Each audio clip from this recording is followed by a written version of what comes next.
سلام ان کے لیے۔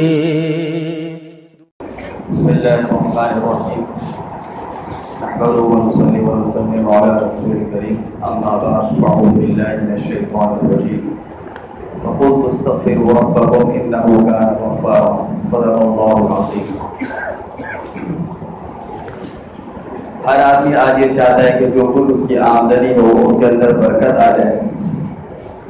قرآن کریم اور احادیث نبویہ میں چند چیزیں ایسی بیان کی گئی ہیں کہ آدمی اگر ان کو اختیار کر لے، اس پر عمل کر لے تو اس کے رزق میں برکت آ جائے۔ 4 چیزوں کا بیان گزشتہ مجالس میں گزر چکا ہے۔ آج چند وظائف عرض کرنے ہیں۔ عام طور پر اب لوگوں کا مزاج یہ بنتا جا رہا ہے کہ ہر بات میں جو ہے وہ وظائف پوچھتے ہو، بھائی اس کے لیے وظیفہ بتا دیں، اس کے لیے وظیفہ بتا دیں۔ تو اس میں پہلی بات تو یہ ہے کہ وظیفہ تو ہر وہ کیا جا سکتا ہے جس کا معنی شرعاً درست ہو۔ معنی اگر درست تو وظیفہ کیا جا سکتا ہے، لیکن صرف وظائف سے بھی کام نہیں چلے گا۔ اس کے علاوہ جو دیگر چیزیں بتائی جا رہی ہیں اس پر بھی عمل ضروری ہے، کیونکہ ہر چیز کو اس کے درجے میں رکھا جائے۔ دوسری بات یہ ہے کہ قرآن کریم اور احادیث نبویہ میں جو اللہ اور اس کے رسول نے وظائف بیان کیے گئے، تو ظاہر سی بات ہے ان وظائف کی اہمیت بہت زیادہ ہے، اور اس کے اثر ہونے میں، مؤثر ہونے میں اور اس کی قبولیت میں تو کوئی شک ہی نہیں ہے۔ تو اس میں سے ایک وظیفہ جو ہے استغفار کا، کثرت استغفار۔ سورہ نوح کے اندر نوح علیہ السلام نے اپنی قوم سے فرمایا کہ بھائی استغفروا ربکم، کہ اپنے رب سے مغفرت طلب کرو، انہ کان غفارا، کہ وہ خوب جو ہے مغفرت کرنے والا ہے۔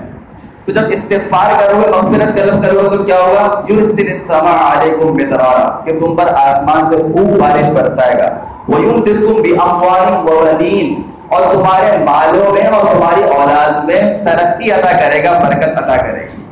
تو یہ حضرت نوح علیہ السلام نے اپنی قوم کو وظیفہ دیا استغفار کا، استغفار کرو، مال میں برکت ہوگی، مال میں ترقی ہوگی، مال میں خوشحالی ہوگی۔ تو اللہ نے اس کو قرآن بنا کر اتار دیا۔ تو گویا کہ اس وظیفہ نوح علیہ السلام نے اپنے قوم کو دیا، اللہ پاک نے ان کی تائید فرما دی۔ تو اب یوں کہہ سکتے ہیں کہ یہ اللہ کا بیان کیا وہ وظیفہ ہے۔ اب استغفار جو ہے وہ کیا ہے؟ استغفار کے معنی ہے اپنے گناہوں کی بخشش طلب کرنا، اپنے گناہوں کی بخشش طلب کرنا۔ اب ایک لفظ استغفار کا آتا ہے ایک توبہ کا۔ توبہ کے اندر جو ہے اور بھی شرائط ہیں کہ جس گناہ کے جو گناہ آدمی سے ہو جائے تو اس پر ندامت ہو، ایک شرط تو یہ۔ دوسری شرط یہ کہ فوراً اس کو چھوڑ دینے کا عزم ہو، اور تیسرا یہ ہے کہ اس آئندہ نہ کرنے کا بھی عزم ہو کہ بھائی آئندہ ہی نہیں کروں گا۔ تو توبہ اور استغفار کو ایک ساتھ کہتے ہیں، تو توبہ کے اندر تینوں چیزیں آ جائیں گی۔ اب اس کے لیے کون سے کلمات کیے جائیں؟ تو یوں بھی کہتے ہیں اللہم انی استغفرک، اللہ میں آپ سے اپنے گناہوں کی مغفرت طلب کرتا ہوں۔ اللہم انی اتوب الیک، اللہ میں آپ کی طرف توبہ کرتا ہوں، رجوع کرتا ہوں۔ اسی طریقے سے جو روایات میں الفاظ ہے استغفر اللہ ربی من کل ذنب واتوب الیہ، یہ بھی پڑھ سکتے ہیں۔ سید الاستغفار ایک ہے، وہ بھی جو ہے مناجات مقبول اور دیگر دعاؤں کتابوں میں لکھا، وہ بھی پڑھیں۔ کم سے کم ہر نماز کے بعد بھی اگر 20 مرتبہ استغفار کی عادت بنا لی ہے تو 100 دفعہ تو یوں ہی ہو جائے گا۔ نہ جانے ہم کتنے گناہ جو چھوٹے بڑے دن کے اندر کرتے ہیں، بہت سارے تو ایسے ہوتا ہے معلوم بھی نہیں ہوتا، تو جب اس کی تلافی ہو جائے گی اور رزق میں بھی برکت آئے گی۔ حدیث شریف میں نبی کریم صلی اللہ علیہ وسلم کا ارشاد ہے یا ایھا الناس توبوا الی اللہ، اے لوگوں اللہ کی طرف توبہ کرو اور استغفار کرو۔ میں دن میں 100 مرتبہ استغفار کرتا ہوں۔ علماء نے یہ بات واضح طور پر لکھی ہے کہ امت کا عقیدہ ہے کہ انبیاء سے تو نہ گناہ کبیرہ ہوتا ہے نہ صغیرہ ہوتا ہے۔ آپ کا جو استغفار کرنا تھا وہ ایک تو علماء نے یہ لکھا کہ درجات کی بلندی کے لیے تھا، اور دوسرا یہ بات لکھا ہے کہ اصل میں امت کو تعلیم دینا مقصود تھی کہ بھائی جب میں 100 دفعہ استغفار کر رہا ہوں تو تم سے تو گناہ بھی ہوتے ہیں، صغیرہ بھی ہوتے ہیں، کبیرہ بھی ہوتے ہیں، بہت ساری غلطوں میں تو اور زیادہ استغفار کرنا چاہیے۔ تو کم سے کم ہر نماز کے بعد اگر 20 مرتبہ بھی عادت بنا لیں تو 100 دفعہ ہو جائے گا۔ تو دل کی ندامت کے ساتھ جو ہے استغفار کے کلمات ادا کیا جائے تو اس کی برکات آئیں گی۔ اب ایک بات یہ شیطان دل میں ڈالتے کہ بھائی ابھی تو توبہ، ابھی تو گناہ کیا تھا پھر استغفار کرو تو فائدہ کیا؟ تو یاد ہے یہ شیطان کا دھوکہ ہے۔ اگر سچے دل کی ندامت کے ساتھ دن میں 1000 مرتبہ بھی توبہ اٹھ جائے تو پھر توبہ کی جائے، اور یہ اللہ تعالیٰ کو بہت پسند ہے۔